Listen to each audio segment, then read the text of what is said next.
गौतम बुद्ध से शुरू दिखाई पड़े। बुद्ध ने वंचितों के संघर्ष को आवाज दी,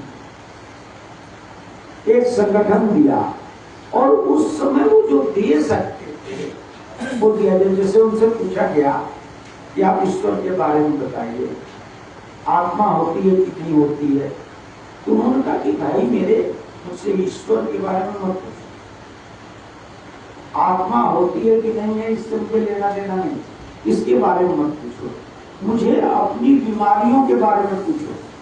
महाभिषक कहा जाता है बुद्ध, मुझसे अपनी बीमारियां बताओ जिससे कि उसका इलाज किया जा सके। अगर दुख है तो दुख का कारण है, और जब उस दुख के कारण को तुम जान जाओगे कि दुख क्यों है तो उसका निवारण हो जाएगा। ये पहला मंत्र दिया। 80 साल की उम्र में वो बूढ़ा पैदल चलते चलते चलते चलते यहाँ से 2 हाथ की दूरी पर कुशीनगर के नदी के किनारे जब पहुंचा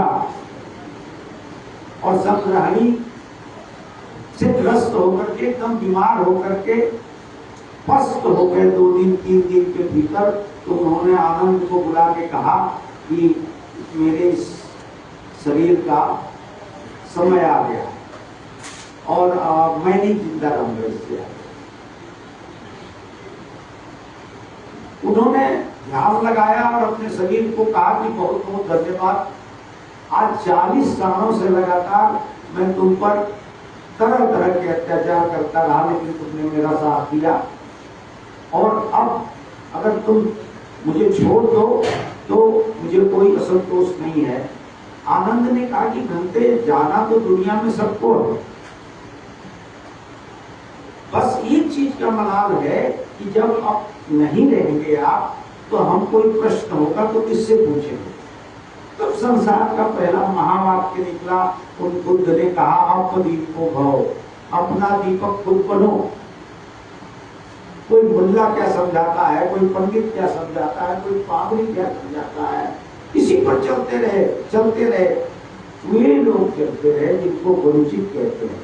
और ये सारे एजेंट जो हैं, जो जन्नत के एजेंट हैं, स्वर्ग के एजेंट हैं, आपको मतलब उत्तर देने के एजेंट हैं, क्या क्या हैं, ये सारे इन एजेंटों ने लोगों को वंचना दिया, केवल धोखा दिया, केवल अपने फ्रॉड करे, और उन प्रपंचों से उन्होंने समाज को वंचित किया। और जो सबसे बड़ा काम उन्होंने किया कि हमको मानसिक गुलाम बना लिया, उस नाली के कीड़े की तरह जिसको नाली से निकाल के दूध में डाल दो तो मर जाए। तो हम मतलब उसी तरह का जीवन जीने के आदी हो गए। और उससे आगे परंपरा बढ़ती है, मैं जिससे कपाट स्पर्श करके पढ़ना छोटे भावों का वो आती है। कबीर वंचितों की संघर्ष ज्यादा महानायक, नानक महानायक, कैलाश महानायक। कबीर ने लिखा कि पीछे लगा जाए था लोक वेद के साथ। हमारा पूरा वंचित समाज वेदों में कहा गया है, हमारे यहाँ पे कहा गया है, हमारे यहाँ पे कहा गया है। और समाज क्या कहेगा, लोग क्या कहेंगे, इन्हीं दोनों के बीच चलता है। आगे बढ़ सकते नहीं जिनको है ये रोग, कदम कदम पर सोचना क्या सोचेंगे लोग। तो ये जो लोग हैं, जब शुद्धम लोग विरुद्धम न करनी। कबीर ने कहा कि मैं भी पीछे पीछे जा रहा था, पीछे लगा जाए था लोग के साथ, आगे से सदगुरु मिला दीपक दिया। ये सदगुरु कौन है? वही बुद्ध है जिसने कहा था अपना दीपक बहुत बना। ये कबीर का सदगुरु कोई वही हारे शिष्य था, शोक न हारे। ये सदगुरु, ये बुद्ध बोल रहे हैं कबीर क्या कि उसने कहा कि दीपक अपने हाथ में लो तो देखोगे कहाँ गड्ढा है, कहाँ गिरोगे, और कहाँ समतल है, कहाँ चलो। कहा कि हम भी पाथर पूजते होते बन के रोज कहते हैं झाड़ झंखाड़ कटीला चारों तरफ बेतरतीब फैले हुए पेड़ को, तो हम भी पाथर पूजते होते बन के रोज सतगुरु ने कृपा करी, उतना मन का बोझ, भगवान का बोझ, पूजा का बोझ, आरती का बोझ, वो धूप बत्ती बताया।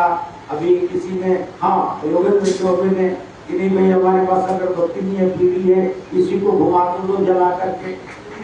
तो इतना बोझ हमारे ऊपर पड़ा हुआ है।